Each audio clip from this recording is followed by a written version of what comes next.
Assalamualaikum warahmatullahi wabarakatuh. Innal hamdalillah nahmaduhu wa nasta'inuhu wa nastaghfiruh wa na'udzu billahi min shururi anfusina wa min sayyiati a'malina. May yahdihillahu fala mudilla lahu wa may yudlil fala hadiyalah. Asyhadu an la ilaha illallah wahdahu la syarika lah. Wa asyhadu anna Muhammadan abduhu wa rasuluh. Allahumma salli wa sallim ala Muhammad wa ala alihi wa ashabihi wa man tabi'ahum bi ihsanin ila yaumil wa ba'd. Insyaallah dalam kesempatan kita kali ini kita akan belajar bahwasanya perkara yang dicintai oleh Allah dan diridhoinya, apakah itu perbuatan, perkataan, bahkan sesungguhnya niat, ini termasuk dalam kategori ibadah. Sehingga kalau kita memalingkan dari amalan tersebut, kita terjatuh pada kesyirikan kepada Allah. Jadi definisinya adalah ismun jami'un likulli ma yuhibbullah wa yardah min qaulin aw fi'lin zahiratin wa batinah. Jadi definisi ibadah adalah seluruh nama likulli ma yuhibbullah, pada perkara yang dicintai oleh Allah. Jadi sifatnya umum, apa saja. Pokoknya kalau itu dicintai oleh Allah, apa saja ya. Likulli ma yuhibbullah wa yardah, dan diridhoi oleh Allah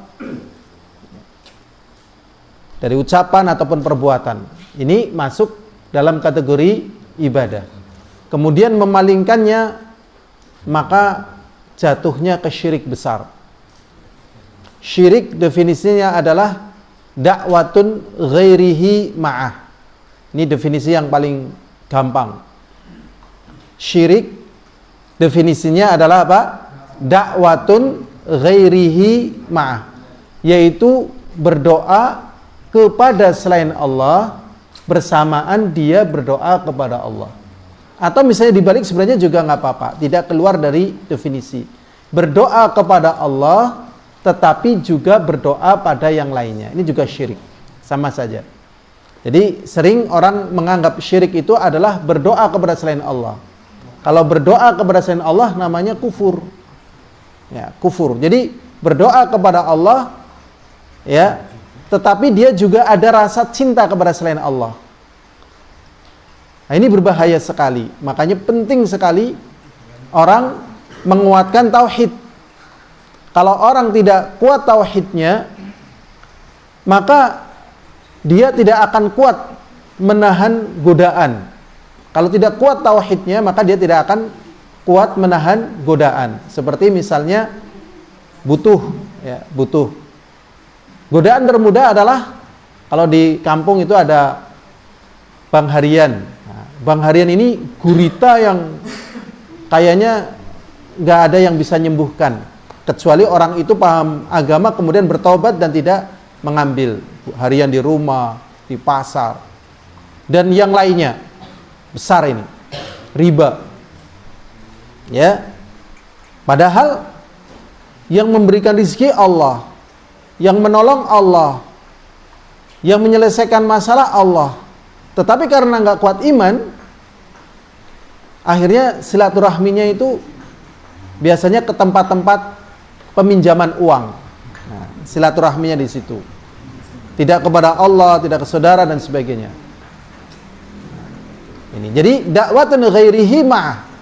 Berdoa kepada selain Allah juga berdoa kepada Allah Subhanahu wa taala. Kalau berdoa kepada selain Allah, maka itu syirik. Nah, ini termasuk syirik besar. Kalau syirik kecil itu adalah kullu wasilatin ila syirki kullu wasilatin ila syirki walam yablugh rutbata syirkil akbar. Kalau definisi syirik kecil adalah seluruh piranti menuju syirik tetapi belum sampai derajat syirik besar. Ya. Belum sampai derajat syirik besar. Tetapi siksanya lebih besar daripada dosa besar. Karena kalau dosa besar kan biasanya zalimun li nafsihi, berbuat zalim terhadap dirinya sendiri. Tapi kalau syirik itu sudah kepada Allah. Dan ini tanpa belajar tauhid kayaknya nggak mungkin terjadi. Seperti kata-kata yang awalnya kita juga ikut-ikutan, tapi lama-lama kayaknya ini masuk dalam kategori syirik. Ya, seperti kata-kata misalnya seperti ini. Nektesi anak awan, anak pangan. Dan ini kata yang usum. Padahal ya, ada pangan itu bukan karena awan, tapi karena adanya Allah, kasih sayang Allah gitu. Ada binatang-binatang yang di bawah relung, karena ada palung, ada relung, dasar laut. Ini dasar laut. Terus ada cekungan, ada jurang di bawah dasar laut. Nah, itu namanya macam-macam. Ada relung, ada palung gitu. Dan di situ sampai sekian bulan dan sebagainya enggak kemasukan sinar matahari. Dan di situ ada pangan, ada binatang-binatang di situ. Dan manusia juga ada yang di kutub utara, di kutub selatan. Kadang lihat matahari cuman 6 bulan sekali. Ada yang 3 bulan sekali, seperti Belgia dan sebagainya. Itu bagi mereka yang belajar geografi. Nah, jadi Allah yang ngasih makan, walaupun tidak menjumpai awan gitu. Jadi bukan awan ya. Adapun kayak sumpah, ini menjadi satu perkara yang mudah sekali terjadi. Demi tugasku, aku akan pikul walaupun dada ini terbelah, kaki ini terpecah, darah mengalir, rambut tak mau tumbuh di kepalaku. Nah, gimana? Sikil tegawe ndas, ndas tegawe sikil. Demi kamu. Nah, ini nggak boleh. Syirik masuk dalam kategori apa? Syirik. Karena Rasulullah mengatakan, man halafa bi ghairillah faqad asyrak. Barang siapa yang bersumpah dengan selain nama Allah, maka dia telah berbuat syirik. Maka kita bagaimana sumpahnya? Demi Allah, saya akan pikul tugas ini walaupun dada terbelah, darah mengalir, sikil gondas, ndas go sikil. Padahal nggak mungkin, ini hanya kata-kata saja. Akan saya pikul. Tapi di sini sudah menggunakan demi Allah. Nah ini demi Allah. Ya. Dan ini ya Allah, hampir tidak ada yang bisa lolos kecuali belajar tauhid dan dirahmati oleh Allah SWT. Ya kan? Demi cintaku padamu. Nah ini lebih parah lagi. Nah, makan tak enak, tidur tak nyenyak. Dirimu apa? Lautku selami, gunungku daki. Ini ngeri, ini ya, ngeri. Ngeri sekali. Ini pentingnya pelajaran tauhid sehingga manusia itu bisa terbebas dari penyakit. Jadi kenapa ada yang stroke, ada yang macam-macam, bahkan ada istilah penyakit, ini istilah ini stroke, kolesterol, darah tinggi dan seterusnya, itu sudah semua orang tahu.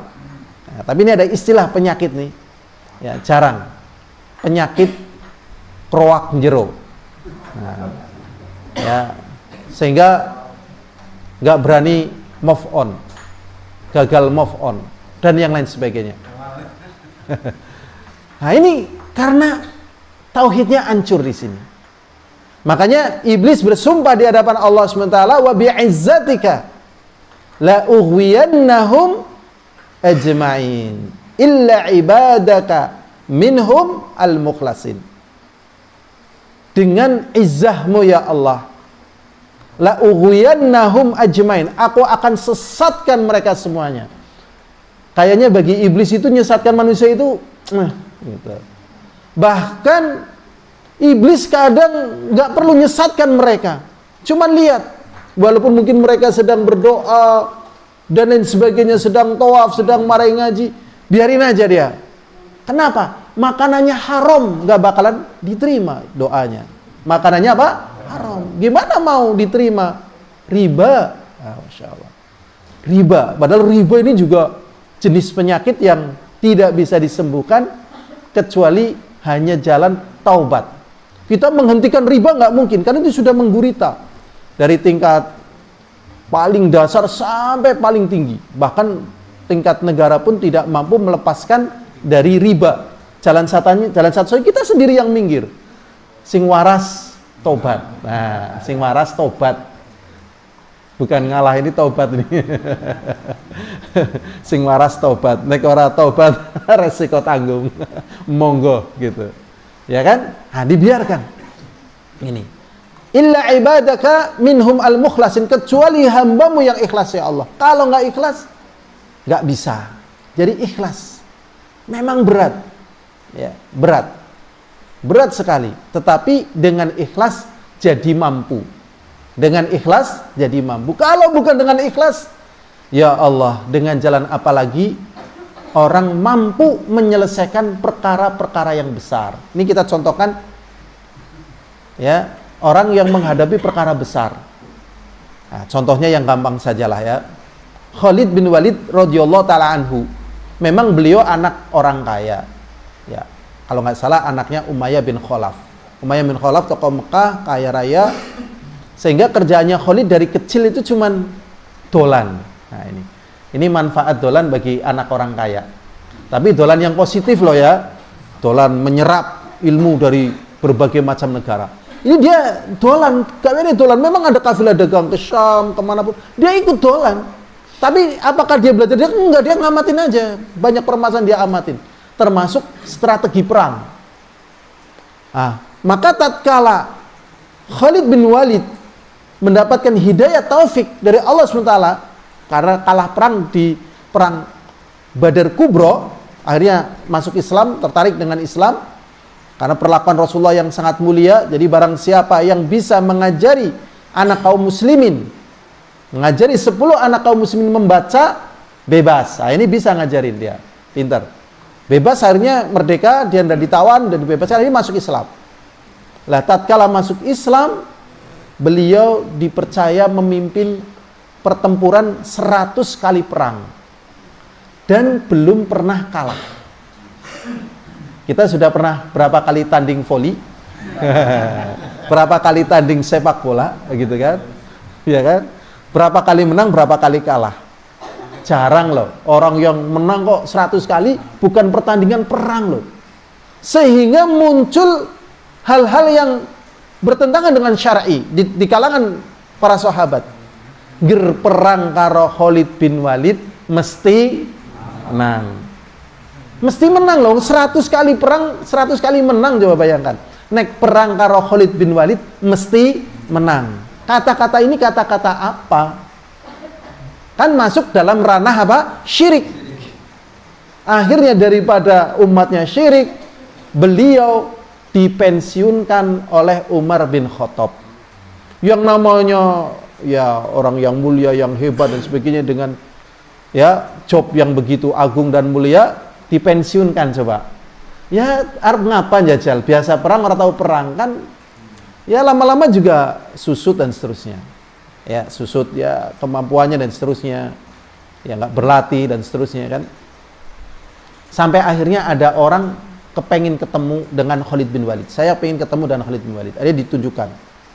Tunjukkan, ya, dicari rumahnya, akhirnya ketemu. Satu ketika dia sampai alamat yang ditunjukkan orang itu, dia melihat ada rumah kecil. Katanya ini rumahnya Khalid bin Walid. Dia tidak percaya kalau itu rumahnya Khalid bin Walid. Datangin, ternyata ada rumah yang sangat sederhana. Salam dan seterusnya. Akhirnya orangnya keluar. Saya pengen ketemu Khalid bin Walid. Ya saya Khalid bin Walid. Gak percaya. Masa sekelas orang yang sangat mulia, sangat hebat, anaknya orang kaya, hidupnya kok kayak gitu. Sangat sederhana. Dia tetap gak percaya. Akhirnya karena gak percaya dibuka. Ya pintunya, bajunya nih. ternyata di sini ada bekas, ya bekas lebih dari ratusan pedang. Berarti orang yang hebat itu bukan berarti tanpa terkena pedang. Terkena pedang, tapi nggak digawa rasa gitu, atau nggak sakit juga. Ya mungkin sakit tapi dianggap sakit. Nah, yang kita bahas di sini, dengan sebab tauhid inilah Khalid bin Walid mampu menghadapi masalah. Menurut kita ringan atau berat ya kayak gini nih ya? Kalau menurut saya berat sekali loh. Berat sekali loh. Ya, jarang loh orang misalnya jadi pejabat apa kemudian pensiun, berat loh, bingung. Jadi presiden berhenti pensiun, bingung loh. Dikaryakan itu berat loh. Akhirnya mau nggak mau ya suruh megang partai atau suruh megang apa, berat itu. Itu manusia berjalan dengan kebiasaan. Makanya tatkala ada orang yang nggak punya jabatan apa-apa, bersyukur aja. Dia diringankan di masa tua. Tapi kalau punya jabatan yang tinggi, ya persiapan. Nanti dia akan berlatih, ya, tanpa jabatan di saat fisiknya lemah. Ya, di saat fisiknya apa? Lemah. Siap Dan, kemana Dan? Gimana Dan? Bagus Dan. Terus setelah jabatannya hilang, orang nggak peduli. Ya Allah. Kadang anak-anak juga nggak peduli. Kita semakin turun gitu. Inilah kekuatan tauhid. Ya, sehingga dengan tauhid inilah Allah SWT menjaga dari segala gangguan, baik iblis, gangguan hatinya, atau syaitan dari kalangan manusia. Dan dalam kesempatan kita kali ini, kita akan belajar 3 bab yang disebutkan sebagai contoh dari permasalahan ibadah. 3 contoh dari permasalahan ibadah. Memang ada ibadah yang dalilnya sharih, jelas. Tapi ada juga ibadah-ibadah yang mungkin nggak ada dalilnya, tetapi itu dicintai oleh Allah, ya, diridhoi oleh Allah, ya, dicintai oleh Allah, diridhoi oleh Allah. Tidak ada dalil secara sharih maksudnya. Ada dalil tapi secara umum. Di antaranya adalah bab yang 11, yaitu babu minasyirki an-nadhru li ghairillah. Yang pertama yaitu bab termasuk dari syirik nazar untuk selain Allah. Ya, nazar untuk selain Allah. Ini syirik. Ya, nazar untuk selain Allah. Pokoknya ngerenyong ngantekan dari ASN, nyong ngarep ngirim endok nggo danyang sendang pelus. Nah, misalnya ini misal. Danyang itu artinya penunggu, nggih Pak Kasmin nggih. Nah. Kenapa? Mbau reksa, nggih. Jan ngeri loh sebenarnya, ada lele dianggap sebagai danyang, ada macam-macam lah. Ngeri lah danyang. Ya Allah, astagfirullahaladzim, kok bisa ya? Inilah kekuatan syirik, ya, mencengkeram hati yang lemah, yang tidak mau mentauhidkan Allah. Berikutnya, minasyirki al-isti'adzatu bi ghairillah. Ini bab yang ke-12 ini. Termasuk daripada syirik meminta perlindungan kepada selain Allah. Gerkoe menghutan aja ngantekan ngomong macan, ya, tapi mbah aku arep liwat nang dalan kiye mbah, aja ganggu ya mbah. Ini syirik besar. Udah pernah ngajarin kayak gini waktu ngajarin atau diajarin? Diajarin ya, sama saya juga diajarin. Apa sama temen dan sebagainya. Saya masih ingat masalahnya, Masya Allah. Bah gitu loh, ya kan? Batiran bah gitu. Ya.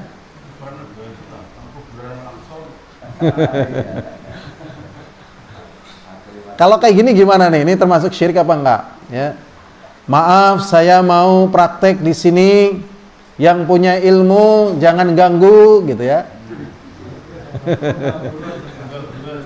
Apa? Tunggal guru aja ganggu, ini gimana ini? Syirik sama. Nih, ada kekuatan lain yang mereka yakini memiliki kekuatan yang dahsyat, padahal itu bukan Allah. Lupa bahwasanya semuanya makhluk. Iblis loh, mbahnya para demit. Nah, itu makhluk atau bukan? Makhluk, dan dia tahu akan mati. Mbahnya para demit loh, setan merkayangan. Ya. Nah, ini demit orang dulit, setan ora doyan. Nah, udah pernah dengar ini? Nah, ini namanya berlindung kepada selain Allah. Mboten pareng. Mboten pareng nggih. Nah, tobat nggih, tobat. Minasyirki al-isti'adzatu bi ghairillah. Makanya orang yang syirik, kata Al-Imam Ibnul Qayyim Al-Jauziyah, fi qulubihim ghil bal a'zamu ghil, di dalam hatinya itu ada sesuatu yang enggak plong, ada sesuatu yang menjadi pengganggu, gundah gulana, bal a'zamu ghil, bahkan lebih dahsyat lagi ghilnya. Mbah, dene kemrungsung temen nang apa, Mbah? Dia nyuruh gawe sajen. Telat. Ya ngerorana kepo ya karo ndas pitik bae, Mbah. Walah ya ora mantep. Ngodanyange ngamuk wis biasa karo kebo. Nah, ngeri loh, Masya Allah. Kita berlindung kepada Allah ini. Semoga taklim ini juga selamat. Orang yang dengerin taklim kita juga seneng gitu ya. Tidak ada maksud nyinggung sedikit pun. Karena ini yang disampaikan oleh para nabi dan para rasul untuk membersihkan baik jiwa dan lain sebagainya dari manusia. Jadi meminta perlindungan kepada selain Allah termasuk syirik. Berikutnya bab yang ke-13. Babu minasyirki ayastaghitha bi ghairillah.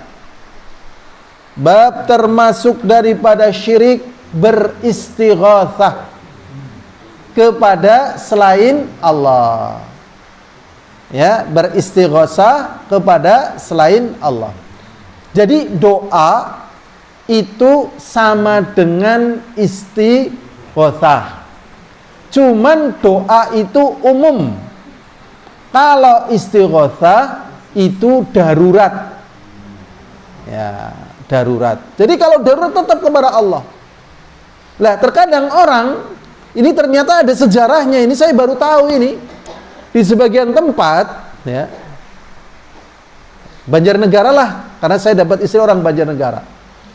Lah, itu masyarakatnya kalau sakit yung. Udah pernah dengar orang kalau sakit yung gitu? Kan di sebagian tempat, aduh, ya kan? Di sebagian tempat apa? Yung, ya kan? Aduh yung, nah ini lebih jelas lagi. Aduh yung, gitu. Sebagian tempat cuman yung, gitu. Tapi maksudnya ya ada kata aduh yung, gitu. Ini kalau hanya sekedar ucapan yung sebagai pengganti aduh di tempat lain, gitu ya. Dan tidak ada unsur apapun, ya mungkin ini masih bisa dimaafkan. Ternyata di sini ada sejarahnya. Jadi ada satu ajaran itu kalau sakit dan seterusnya manggil biyunge, yung gitu loh. Maka ini syirik akbar. Ini masuk dalam kategori apa? Istighatsah. Kalau di Mesir, kalau kesandung yang disebut ya Ali madad, ya Ali madad, wahai Ali, ya selamatkanlah aku. Ada juga yang disebut diantaranya ya Syekh Al-Badawi gitu. Nah, ini beristighatsah kepada selain Allah. Jadi kalau kesandung Allah gitu. Kalau misalnya ada orang ya, nah, ini mengerikan ya. Saya sendiri pernah ngalamin gitu ya, remblong. Nah, adakah di antara panjenengan semua yang pernah ngalami remblong? Saya pernah remblong dari Ketileng pas maghrib. Wah, Ketileng itu kan turun itu. Yang karena banyak sama anak saya nggak nyangka ternyata minyak remnya habis karena baru beli motor Supra X second gitu ya, kan kita nggak tahu ternyata itu remnya blong. Wah, di situ tauhid itu harus berjalan. Jadi biasanya orang kalau remnya blong, apa yang dia katakan? Nah ini manggil siapa ini? Jangan lupa panggil Allah, ya Allah gitu loh. Allah sudah, jangan lupakan yang lainnya. Biasanya orang kan teriak ya, teriak tapi yang dipanggil bukan siapa? Allah. Jadi ya Allah, teriaknya kayak gitu sudah. Ya Allah selamatkanlah. Misalnya kalau memungkinkan, misalnya naik pesawat kok pesawatnya jatuh kan memungkinkan. Udah panggil Allah terus gitu. Jangan panggil yang lainnya. Ini namanya apa? Istighatsah. 3 contoh ibadah ini karena ada dalilnya secara khusus. Ya, dalilnya secara khusus dan memalingkan kepada selain Allah ini termasuk syirik besar. Yang pertama yaitu nazar. Nazar ya pada bab 11 Allah SWT berfirman, yufuna bin nadri wa yakhafuna yawman kana syarruhu mustatira. Allah SWT mengatakan, penuhilah oleh kalian nazar. Yufuna bin nadri, ya, penuhilah oleh kalian nazar. Ya. Dan takutlah kalian pada satu hari yang kejelekannya itu diratakan, yaitu mungkin hari kiamat ini. Tapi yang menjadi pembahasan di sini perintah dari Allah agar kita memenuhi nazar. Nazar artinya adalah seseorang mewajibkan dirinya sendiri pada perkara yang tidak diwajibkan oleh Allah. Yang tidak diwajibkan oleh Allah, dia wajibkan pada diri sendiri. Pokoknya ngernyong bisa ya bangun masjid, nek ora ya bisa nyumbang masjid 10 juta, aku arep puasa telung dina misalnya. Ya, ternyata dia bisa nyumbang masjid 10 juta. Tapi tatkala mau menjalankan nazar lah bebeh iki lah. Akeh panganan, lagi kepengen lemu maning, ya kan? Lagi kepengen lemu akeh panganan, males. Maka Allah SWT perintahkan bagi dia untuk memenuhi nazar. Berarti di sini nazar ini termasuk daripada apa? Ibadah. Kalau dia palingkan kepada selain Allah, maka ini termasuk syirik besar. Berikutnya hadirin azani wa azakumullah. Allah juga berfirman di dalam surat Al-Baqarah, "Wa ma anfaqtum min nafaqatin aw nazartum min nadrin fa innallaha ya'lamu." Dan apa saja yang kalian belanjakan, apa saja yang kalian apa? Belanjakan, apa saja. Berarti kata umum ini, apa saja. Ya apa sajalah. Ya, yang kalian belanjakan. Min nafaqatin, dari nafaqah. Berarti apa kira-kira ya? Ya bisa mungkin kasih sayang gitu ya. Kita memberikan nafaqah ya berupa apa? Kasih sayang. Kan kita kadang bayangannya nafaqah itu apa? Duit. Nah, kasih sayang enggak gitu. Makanya banyak orang mengatakan yang kubutuhkan bukan uangmu, tapi yang kubutuhkan adalah apa? Kasih sayangmu. Kasih sayang berharga atau tidak berharga? Berharga ya. Di antaranya terhadap anak. Anak itu butuh kasih sayang loh. Maka cari waktu untuk bisa bareng sama anak. Kadang sulit. Ya. Bareng sulit ya. Kadang bareng sulit. Makanya kadang kita nawarin, ayo kita pergi kemana? Ke Bandung, ke Jakarta. Tujuannya hanya supaya nemenin. Terjadi dialog dan seterusnya. Ya. Ada seorang namanya Ghailan. Dia punya anak 10. Lah, dia heran. Rasulullah kok membopong Hasan dan Husain dan menciumnya. Kemudian dia mengatakan, ya Rasulullah, aku punya anak 10, aku belum pernah menciumnya sama sekali. Kemudian Rasulullah SAW langsung mengatakan, malam yarham lam yurham. Barang siapa yang tidak menyayangi, jangan harapkan loh. Tatkala kita tua, anak kita rajin mijeti kita. Oke, bapak wis pensiun, duitnya akeh ngene. Bapak pijeti. Moh pak, aku ora butuh duitmu. Aku ora butuh duitmu. Aku sibuk pak. Sorry, ya, tambahi H gitu. Sorry. Itu jadi, Masya Allah, sebenarnya cuman utang ngaruh-nyaruh utang aja. Dan anak biasanya itu sudah nanti usia 10 dan sebagainya udah nggak butuh perhatian lebih. Wis kana lah bapaknya lunga lah, aku bebeh gitu. Tapi tatkala seneng dia itu kesempatan buat kita, itu akan ingat terus gitu, ingat terus. Ya dicium, dipopong gitu. Ingat. Ini penting ya, ini anak. Kalau suami istri sebenarnya juga sama ya. Kalau istri nggak sayang sama suami ya cintanya suami tidak bisa kurang. Aku harap mangkat krae ora dibener-benerna, rambutku ora disisir, wedang angete ora disiapna. Aku harap eman karo kowe kepriwe lah, ya kan? Tapi kalau eman, Masya Allah, walaupun suami menolak, saya bisa nyiapkan air panas sendiri kok. Saya bisa pakai, enggak mas, saya ingin dapat pahala dari Allah. Nah, barang siapa yang tidak menyayangi, maka tidak akan disayangi. Jadi apa saja yang kalian berikan berupa nafkah, ya, senyum, ya, tabassumuka fi akhika shadaqah. Senyum pada saudaramu adalah sedekah. Bahkan Rasulullah mengatakan wa fi bud'i ahadikum sedekah.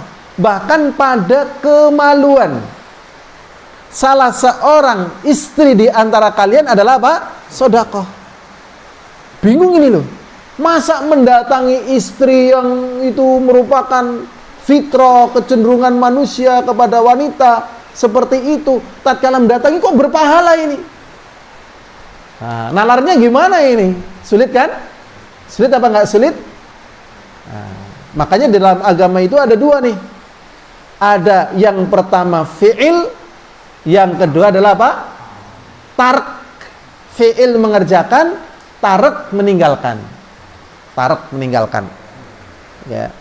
Fi'il contohnya tadi seorang suami mendatangi istrinya. Itu pahalanya besar itu. Ya, dan wanita secara umum, pokoknya secara umum jangan lebih dari 40 hari. Walaupun mungkin suami kenyang, tapi ini hak istri, bukan masalah kita kenyang nggak kenyang. Kalau kira-kira nggak mampu, dilepas. Ada seorang thalabul ilmi, seorang ulama, ya, seorang ulama rajin nulis, rajin baca buku, sampai dia lupa nikah. Akhirnya dikasih istri. Setelah dikasih istri, ya, ternyata istrinya nggak disentuh dari awal akad nikah sampai sekian lama. Masya Allah, nggak disentuh loh. Ya Allah ya Rabbi, kenapa kok nggak disentuh? Lah pertanyaannya, kenapa sibuk? Betul, orang sibuk itu karena nikmat. Kalau nggak nikmat ngapain? Seperti orang yang berubun kangkung. Kenapa kamu berubun kangkung terus? Nikmat. Kalau saya nggak berubun kangkung, mumet gitu loh. Itu kayak gitu, itu sama gitu. Orang betul duitnya pinter. Akhirnya si wanita ini diceraikan. Ya minta maaf, saya begini, saya tidak mungkin bisa berbuat baik pada dirimu, gini, ini hakmu dan seterusnya. Ya saya nggak mampu masalahnya. Akhirnya dilepas. Seperti Saudah bintu Zam'ah, istrinya Rasulullah kan banyak, sementara Saudah sepuh. Sementara haknya Saudah itu kan juga sama seperti Aisyah radhiyallahu anha, Hafsah radhiyallahu anha, Sofiyah radhiyallahu anha. Ini cantik-cantik, pinter-pinter, hebat-hebat. Ya, ini sepuh, coba bayangkan. Aduh, ini gimana nih, ya kan?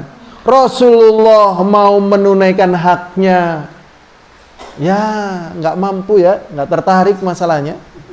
Tidak ditunaikan haknya, dosa ini Rasulullah dosa. Lah, Saudah bintu Zam'ah ini cerdas ini. Ini Rasulullah kalau nggak diberi kemaafan, ini Rasulullah pasti mencerai. Pasti mencerai. Makanya nggak boleh nyakiti wanita, nggak boleh. Ya, jadi kira-kira nggak dirumat ya mending dilepas. Makanya di bab fikih itu ada yang namanya bab ila. Bab ila itu artinya tidak diajak makan, tidak diajak ngobrol gitu ya. Batas maksimalnya berapa bulan? 4 bulan. Padahal umumnya kalau di Indonesia ini misalnya memboikot istri ya, memboikot istri seminggu aja. Bewis ora kuat ya, sing ora kuat siapa? Loro-lorone biasanya. Karena butuh ngomong dan seterusnya ini. Nah ini, Rasulullah kuat 30 hari loh. 30 hari, jadi nggak ngajak istri-istrinya ngobrol, nggak, Rasulullah cuekin. Itu sudah nggak kuat sebenarnya Aisyah itu. Hafsah juga nggak kuat. Para sahabat juga sudah bingung. Sampai bingung semuanya para sahabat waktu itu, sampai Umar bin Khattab memberanikan diri. Habis sholat, Rasulullah dikejar, sholat asar. Rasulullah, apakah Hafsah bintu Umar yang membuat engkau seperti itu, wahai Rasulullah? Jadi kalau seorang suami di rumahnya tidak bahagia, ketahuan pas di masjidnya. Ya apa tidak? Gernang rumah ribut misalnya, orang bahagia karo istrine loh. Nang masjid ketone sumeh atau keton mumet nih? Orang mangkat malah gitu. Kalau Rasul tetap mangkat, cuman udah beda gitu loh. Gitu. Ini berarti keluarganya alhamdulillah bahagia semua ya. Nah, mangkat sih, next thing orang mangkat.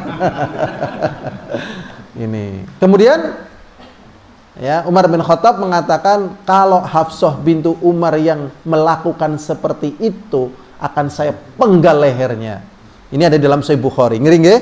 Ngeri loh. Tapi ya Umar bin Khattab gitu. Rasulullah menjawab tidak. Gitu. Terus akhirnya pas hari 30 itu Rasulullah mau ngajak bicara ke Aisyah, kepada Hafsah minum gitu. Kemudian dijelaskan batas maksimalnya 4 bulan. Lebih dari 4 bulan cuman 2 pilihan. Akhiri atau dicerai. Karena jiwa wanita sudah tidak kuat ini. Berarti memberikan nafkah batin. Nah ini pahala, napa mboten pahala? Pahala. Berarti harus ikhlas gitu. Ya. Walaupun itu fitrah tapi dibangun di atas ikhlas. Allah SWT mengatakan wa ma anfaqtum min nafaqatin, ilmu juga ya, ilmu. Aw nazartum, atau yang kalian nadarkan min nadrin fa innallaha ya'lamu. Sesungguhnya Allah itu tahu. Ya, jadi jangan khawatir Allah tidak membalas dengan apa? Pahala, dan harus ikhlas. Berikutnya hadirin azani wa azakumullah, dalam kitab sahih dari Aisyah radhiyallahu anha, anna Rasulullah sallallahu alaihi wasallam qaal, man nadhara ayyuti Allah falyuti'hu. Barang siapa yang bernazar dalam rangka ketaatan kepada Allah, maka taatilah. Dan barang siapa yang bernazar bermaksiat kepada Allah, fala ya'sihi, maka janganlah dia bermaksiat kepada Allah. Makanya orang yang bernazar dengan nazar maksiat, maka dia haram menjalankan nazarnya. Dia batalkan, kemudian dia membayar kafarah puasa 3 hari berturut-turut. Kalau contohnya ya terlalu banyak lah. Yang intinya nazar yang bermaksiat kepada Allah tidak perlu dijalankan. Tetapi kalau nazar ini adalah ketaatan, maka harus dengan ikhlas. Harus dengan apa? Ikhlas, bukan karena pamrih.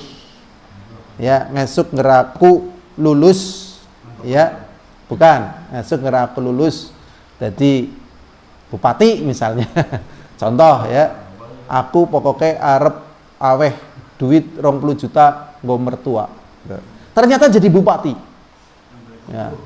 Kenyang wis nazar, nek ora jalani bisik lambene.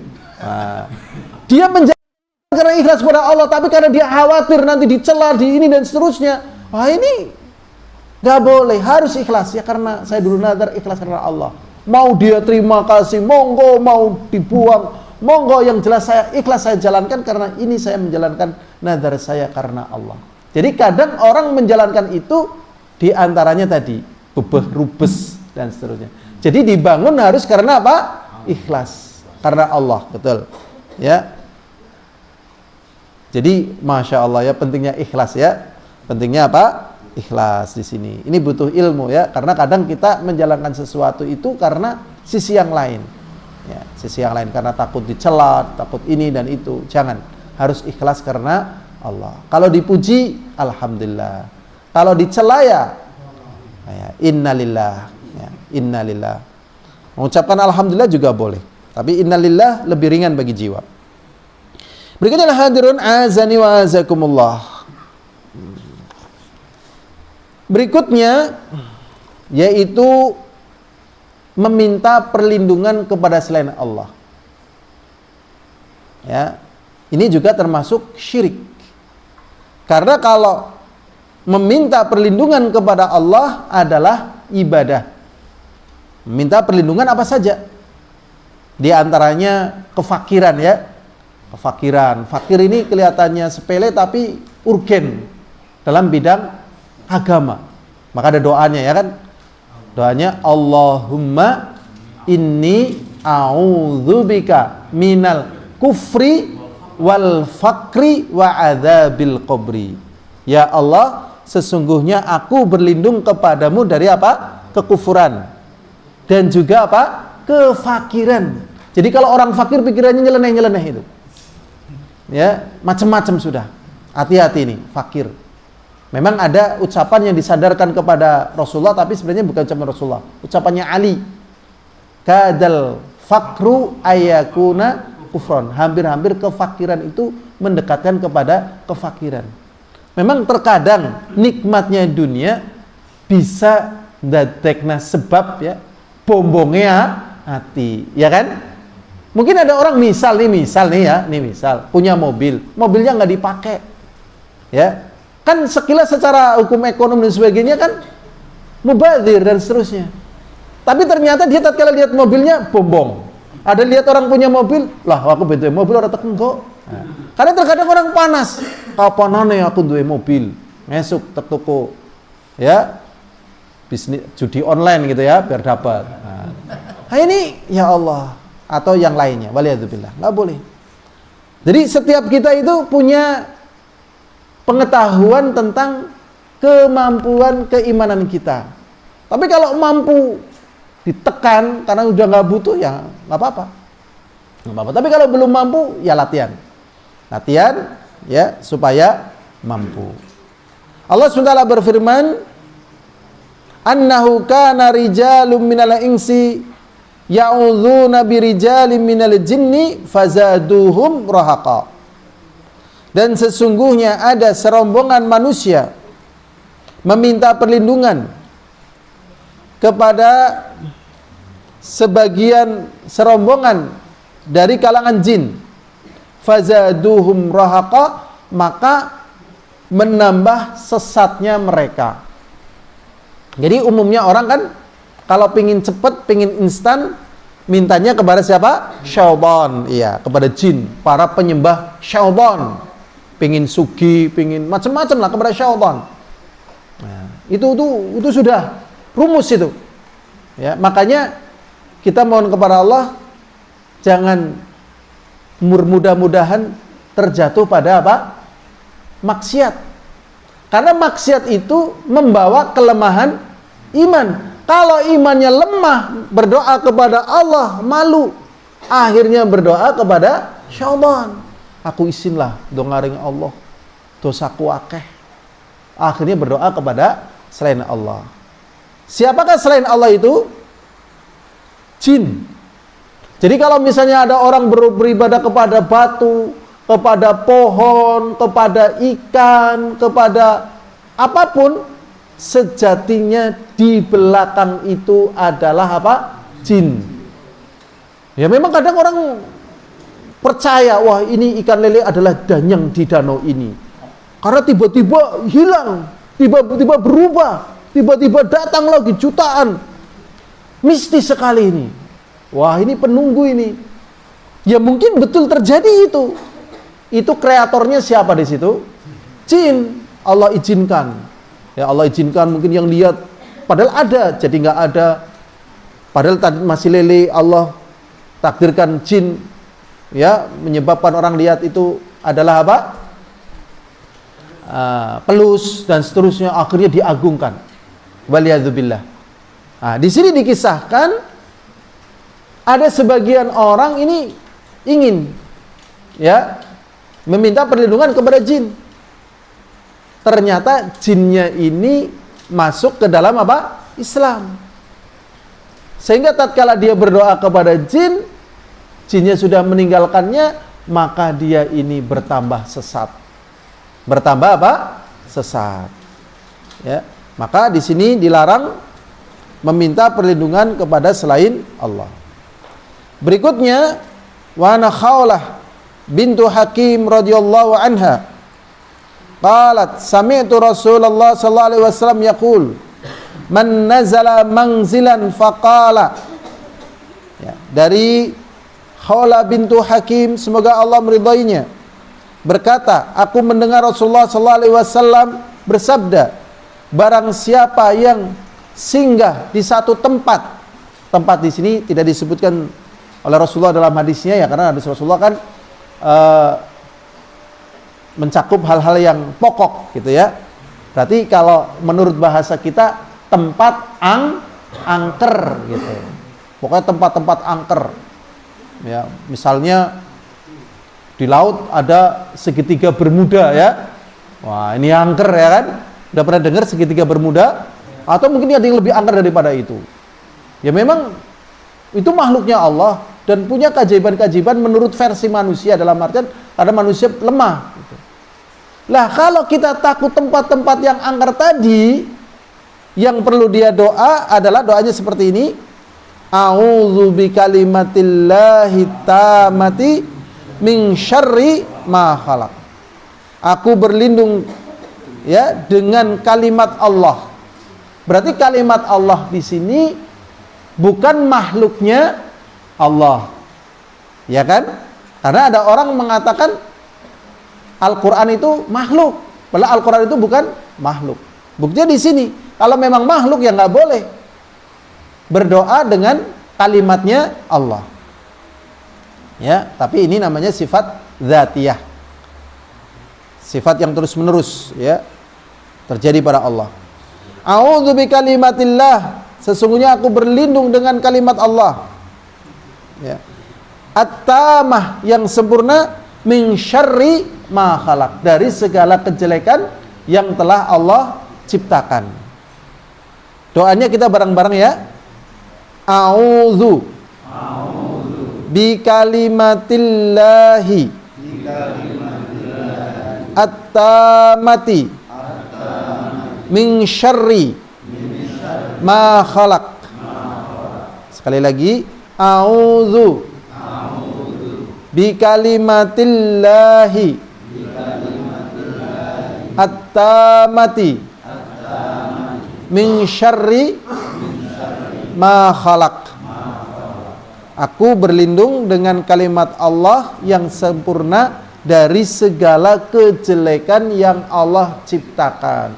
Jadi kalau sudah seperti ini, tauhidnya harus kuat. Bukti tauhidnya kuat, jangan sampai ada rasa takut. Ya, biasanya mengsegara kidul, ya kan? Beti, anak Nyi Roro Kidul dan sebagainya.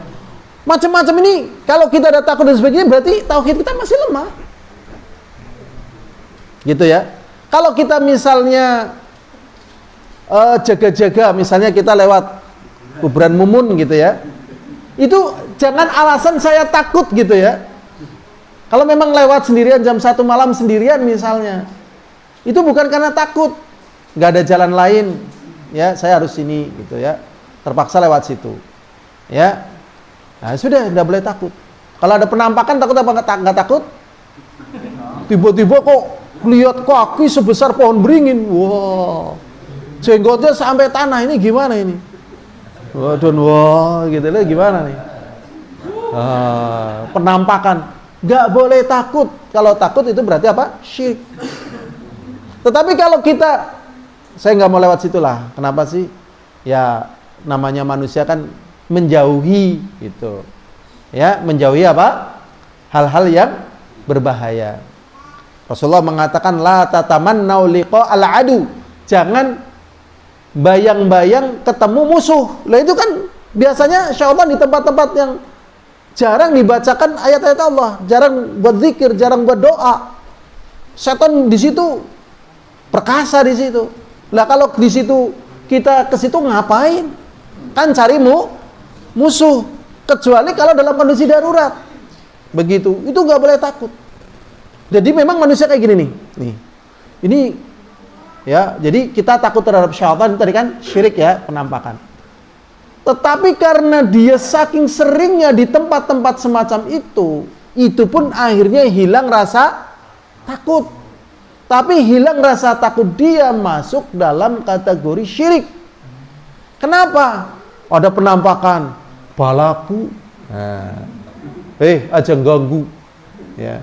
Karo bala be gitu. Ini dosa, nggak boleh. Dia itu bukan teman kok. Nggak boleh. Makanya sampai terjadi apa? Pernikahan antara syaitan dengan apa? Manusia. Biasanya dilakukan oleh para siapa? Dukun. Aduh, ya Allah. Dukun bojo karo jin gitu. Karena berujin apa? Aku ora wedi dan sebagainya. Ini masuk juga dalam syirik. Mereka bukan teman kita kok. Kita lebih mulia kok. Kalau ketemu jangan takut. Tapi nggak usah nantang-nantang, nggak usah nyari-nyari penampakan, nggak perlu. Lihat penampakan juga nggak perlu. Nggak ada gunanya. Ya, nggak ada apa? Gunanya. Ya, bahaya nih. Ya, orang-orang yang akhirnya merasa kayak gitu, jadi teman. Ya. Tapi kalau muncul jangan takut, ya. Kalau muncul jangan apa? Takut. Kepengen muncul Pak Kasmin? Tapi ada orang cerita kayak gini ya. Sekilas ini ya bisa diterima ya, cuman saya belum menemukan dalilnya kayak gini. Ya. Kita bayangkan ya, kita pas di tengah lautan ketemu ikan hiu yang giginya bertaring dan besar. Kita sendirian di lautan tanpa perahu, ya, bukan kapal, perahu. Kita sedang di air gitu. Lah, ikan hiu itu ngajak kita tarung. Kira-kira yang menang siapa? Yang besar loh hiunya. Ya, sekarang gantian. Ya, ikan hiu yang besar tadi tiba-tiba ada di depan Masjid Al-Huda, ngajak tarung kita. Yang menang siapa? Kita lihat aja, nggak usah ngelawan. Mati nggak? Mati. Daratan. Lah, jin itu kan tempatnya itu kan makhluk halus loh. Nah, tatkala dia penampakan, ada yang mengatakan itu ibaratnya ikan di daratan. Jadi dia membutuhkan energi yang sangat berat untuk memunculkan dirinya gitu. Wah, gitu. Masya Allah. Mandan mudeng ya? Nah, berarti itu makanya jangan takut. Ya, takut syirik gitu. Dan jarang jin ujuk-ujuk kok muncul awan-awan, itu jarang itu. Sing kan bengi-bengi dewekan, lagi ngelangut, lagi mandan wedi kayak gitu biasanya. Ya kan? Dan datang kepada orang-orang kecing. Kalau datang kepada orang kendel, ngacir ya. Rasulullah mengatakan begini, inna syaitan yafirru minka ya Umar. Sesungguhnya syaitan itu ya lari kan jaro ya jeri. Tapi kalau farra yafirru terjemahannya ngacir. Antara lari dan ngacir sama kan? Cuman beda dari sisi teknik larinya. Ya, germaling ngarep ditika polisi, melayu atau ngacir? Ngacir ya kan? Gitu. Ngacir itu. Ada yang mengatakan begini, berarti Umar yang lebih mulia daripada Rasulullah. Buktinya tidak ada dalil yang mengatakan syaitan lari dari Rasulullah, tapi malah lari dari Umar. Jawabannya begini, kalau dari Umar saja lari, apalagi kepada Rasulullah. Maksudnya lari seperti ini, misalnya Umar lewat jalan ini, syaitan sudah lewat jalan sana tuh, dari sana mau ke sini juga, lihat, ada Umar, cari jalan lain. Lah, tuh rumah sakit Kenevela, Progondo. Ternyata ke sana, mau sana lagi gitu loh. Dan itu terjadi bagi orang-orang yang ikhlas. Gitu. Jadi orang yang ikhlas setan takut. Makanya ada jin yang diruqyah. waduh, diwaca macam-macam, malah ngeledek sama yang ngeruqyah. Tapi ada orang belum sampai ngeruqyah, jinnya sudah ketakutan. Pengaruh itu. Gitu, ya. Jadi kalau kita bertauhid, insya Allah yang takut itu jinnya, bukan kitanya. Kalau kitanya takut, berarti tauhid kita yang rusak. Ngeri, ya, tauhid kita yang rusak. Ini ada guruan tapi nggak bener, ya. Ini ada guruan tapi nggak bener. Ya, ini ceritanya begini. Ada setan, ya, menakut-nakutin dengan bentuk yang sangat sangar, mengerikan. Ternyata orang yang ditakut-takutin ini nggak takut nih. Akhirnya setannya lari. Ya, akhirnya setannya yang lari. Setannya mikir, ternyata yang ditakut-takutin wajahnya lebih jelek katanya. Daripada dirinya. Ah, ini pelecehan nih. Nggak boleh, nggak bener, ya. Syaitan nggak pandang bulu mau wajah yang jelek, mau pandang baik. Yang dipandang adalah tauhidnya, gitu. Jadi jangan sampai tergoda rayuan syaitan, kepengin cepet sugih, kepengin kebal, kepengin ini dan itu, sehingga minta perlindungan kepada syaitan. Udah di tempat manapun yang angker doanya ini sudah, ya. A'udzu bi kalimatillahi tamati min syarri ma khalaq. Sing maune ger malem semua tuku kembang, ya kan, aja tuku maning, tuku gedang Ambon, ya aja tuku maning. Tapi di pasar masih banyak yang jualan kembang, berarti ada pembelinya. Kalau ada pedagangnya sama dengan ada pembelinya, gitu loh. Sekarang pedagang yang agak sukar dicari, kalau zaman dulu banyak, itu pedagang kitab. Kalau pedagang kitab itu sedikit, berarti yang beli kitab sedikit. Yang rame pedagang HP, gitu.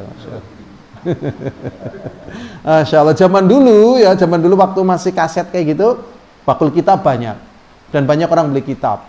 Kalau butuh talim paling ngerekam. Itu dulunya juga belum ada rekaman, dulu masih kitab, ya. Sekarang sudah berubah, ya. Berarti tatkala ada bakul kembang, berarti masih ada yang beli kembang. Bagi yang beli kembang ini, doanya ini. Udah nggak usah dikembangin aja, ya, nggak usah apa, dikembangin, nggak apa-apa, ya. Duitnya ditabung, nanti kalau sudah dapat, nah, silahkan, ya, mau buat apalah yang baik, ya. Nah, ini sudah. Nah, maka di sini kata Rasulullah SAW, lam yadurruhu syai'un, maka tidak ada yang bisa memberikan mudarat kepadanya sedikit pun. Hatta yarhala min manzilihi dzalik, sampai dia berpindah dari tempatnya itu. Jadi kalau misalnya, ya, memang ada yang namanya lampor. Nah, ada pernah dengar lampor, selong dan seterusnya, ya. Kalau dalam bahasa Arabnya itu hul, ya, hul itu. Jadi setan yang bertugas menyesatkan orang di jalan. Jadi memang ya namanya syaitan, ya. Ya. Kalau semata-mata kecapean, ngantuk, kayaknya saya kurang begitu percaya sebanyak 100%. Ya, karena saya sendiri pernah ngalamin tatkala perjalanan dari Jogja, ya, yang harusnya jalan menggok kayak gini, ya, menuju Jogja masih daerah, ya, Purworejo ke sana, ya, udah mau masuk Wates itu, jalan menggok kayak gini. Kok ini jalannya balik, menggoknya ke kiri nih. Wah, ini mesti nggak beres. Kita doa terus. Sampai akhirnya tatkala kita hampir masuk jalannya menggok itu, betul-betul kembali jalannya membelok ke sini lagi. Masya Allah, padahal tadinya sudah ke sini dan ini hilang. Ya, yang ke kanan hilang ini. Wah, ini nggak beres nih, karena kita sudah pernah lewat jalan itu dan hafal jalannya. Wah, ini mesti nggak beres, insya Allah nih. Kita doa terus. Akhirnya apa? Muncul lagi. Nah, maka tatkala manusia menjumpai seperti itu, doanya ini diantaranya. Ada yang mengatakan dengan azan, ya, tetapi dibantah. Azan itu adalah untuk panggilan orang sholat. Itu memang ada dalilnya, apabila dikumandangkan azan maka syaitan akan lari terbirit-birit. Iya betul, tetapi penempatannya bukan di situ. Termasuk tatkala bayi, ya kan? Nah, bayi baru lahir, diazannya apa enggak? Bingung ini jawabnya. Kalau bayi baru lahir diadzannya apa enggak? Enggak. Adzan itu untuk panggilan orang salat. Untuk bayi itu hadisnya lemah. Nah, sama jenazah juga enggak boleh. Nah, itu. Jadi adzan itu untuk panggilan salat. Memang setan lari, benar. Tapi bukan itu, ya. Jadi doa supaya terhindar dari seperti itu, kalau kita singgah di satu tempat, doanya sebagaimana tadi disebutkan, yaitu a'udzu bikalimatillahi tammati min syarri ma khalaq. Maka tidak ada yang bisa memberikan mudarat. Ini saja yang bisa kita pelajari. Semoga manfaat, ya, semoga ya menjadi amal saleh kita bersama. Apabila ada kebenaran datangnya dari Allah, apabila ada kesalahan datangnya dari diri saya sendiri dan syaitan. Subhanakallahumma bihamdika asyhadu an la ilaha illa anta astaghfiruka wa atubu ilaik. Assalamualaikum warahmatullahi wabarakatuh.